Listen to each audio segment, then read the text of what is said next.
आपने caste census की बात की या जाति जनगणना की बात की आदेश, तो जो आपने बात भी कही थी, जो मुझे ये बताया गया था कि राहुल गांधी को चुनाव के पहले उनके जो सलाहकार थे, उन्होंने कहा कि आप जाति जनगणना का मुद्दा उठाइए और ये मेरे ख्याल से विधानसभा चुनाव से पहले उठाया गया था, अगर पिछले साल सितंबर-अक्टूबर के दौरान ये उठाना शुरू किया था कांग्रेस ने।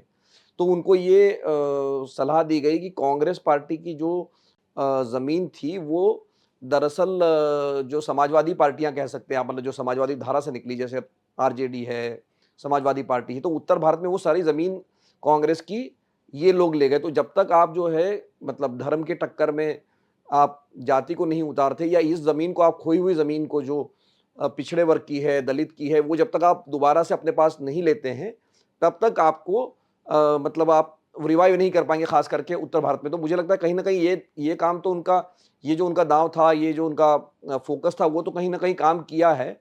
लेकिन ये काम आपको याद होगा कि जब मध्य प्रदेश और छत्तीसगढ़ और राजस्थान में चुनाव हारी थी कांग्रेस, तब कहा गया कि भई जो ये दाँव नहीं चला, लेकिन अब चूँकि चुनाव जीत गए, जीत तो नहीं कहना चाहिए, सीटें बढ़ गई लोकसभा में, तो अब लोग कह रहे हैं कि जाति जनगणना का मुद्दा अ, इनको फ़ायदा दिला रहा है या दे कर रहा है। तो ये आपको क्या लगता है कि कितने इस पर अडिग रहेंगे राहुल गांधी, ये जाति जनगणना पर इतना क्यों उनका फ़ोकस है? देखिए, मध्य प्रदेश, छत्तीसगढ़ में जब चुनाव हारे थे, तो ये कहा गया कि ओबीसी और कास्ट सेंसस की बात करने से अपर कास्ट हमसे छिटक गया, इसलिए ऐसा रिजल्ट आया है। सबने अपनी-अपनी बात रखी, लेकिन मध्य प्रदेश का मामला दूसरा था कि वहाँ क्यों हारे, वो एक इंटरनल रिपोर्ट है, उसपे अलग विषय से बात कर सक अलग ब मसले बात कर सकते हैं। लेकिन जाति जनगणना पे राहुल गांधी रहेंगे, ये इस बात से साबित हो रहा है कि उन्हें अपने रिसेंटली जो भाषण दिया बजट के ऊपर, और अनुराग ठाकुर ने जो उनको कहा, उसके बाद जब राहुल गांधी ने कहा कि आप मेरी इंसल्ट कर लीजिए, लेकिन मैं ये काम करवा के रहूँगा। तो उस बात से ये बिल्कुल साफ है कि राहुल गांधी इस मुद्दे पर स्टिक रहने वाले हैं। वो इस मुद्दे पे ही चलने वाले हैं अगले कुछ समय तक। क्योंकि उत्तर प्रदेश में खास तौर पर जब पूर्वी उत्तर प्रदेश का ओबीसी पूर्वी वोट बैंक टूटा और वो समाजवादी पार्टी और कांग्रेस के पास आया, तो वो इस बात का प्रमाण है, और कॉन्स्टिट्यूशन के मुद्दे से दलित वोट बैंक टूटा, तो वो इस बात का प्रमाण है कि इस मुद्दे का असर हुआ है, और खास तौर पर उत्तर भारत में हुआ है। और उत्तर भारत से ही काफ़ी नुकसान बीजेपी को देखने को मिला है, और उत्तर प्रदेश जो किसी ने सोचा भी नहीं था। तो इसके इसके अलावा इनका ये मानना है कि ये मुद्दा हमने अभी उठाया है। अभी तो जाति जनगणना हुई भी नहीं है। और बीजेपी का जो वोट बैंक था, देखिए पिछले चुनाव में कोई भी जो वोट बैंक था वो जातियों में बँटा हुआ नहीं था। वो धर्म के नाम पे वोट पड़ा था। मैं खासकर यूपी की बात कर रहा हूँ। जब जब आप नेशनलिज्म पे वोट हुई और पुलवामा और बालाकोट हुआ, उसके बाद ना दलित रहा, ना ओबीसी रहा, सब हिंदू में कन्वर्ट हो गए।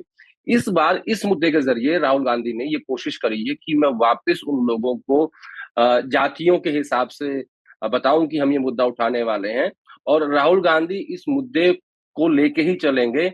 इसमें मुझे कुछ और नज़र नहीं आता मिलिंद जी, क्योंकि और कोई ऐसा मुद्दा उनके पास फिलहाल है भी नहीं, जिसके सहारे वो अगली पॉलिटिक्स अपनी कर सकें। तो फिलहाल इनके जो स्ट्रैटेजिस्ट हैं, और इनकी खुद भी देखिए, एक एक और बात है मिलिंद जी, अगर राहुल गांधी आपकी आपकी किसी बात से या खुद की बात से कन्विंस नहीं है ना, तो वो उस बात को मानते नहीं है।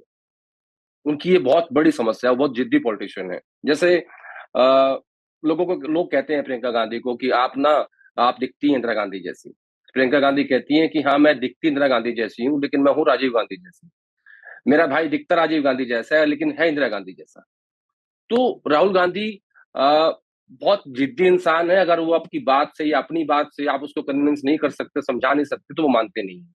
तो जब इस बात को लेके वो राजी हुए थे कि हम अब कास्ट सेंसस की बात करेंगे, हम जाति जनगणना की बात करेंगे, लेकिन मध्य प्रदेश और छत्तीसगढ़, राजस्थान की हार के बाद भी वो इस बात से पीछे नहीं हटे कि ये मुद्दा गलत है, और लोकसभा चुनाव में फिर इसी मुद्दे के साथ गए, और अभी भी इसी मुद्दे की बात कर रहे हैं। तो मुझे नहीं लगता मिलिंद जी कोई इस मुद्दे से तो पीछे हटने वाले हैं। अभी फिलहाल विपक्षी पार्टियां और कांग्रेस पार्टी खास तौर पर, राहुल गांधी खास तौर पर जाति जनगणना के मुद्दे को लेके ही चलेंगे।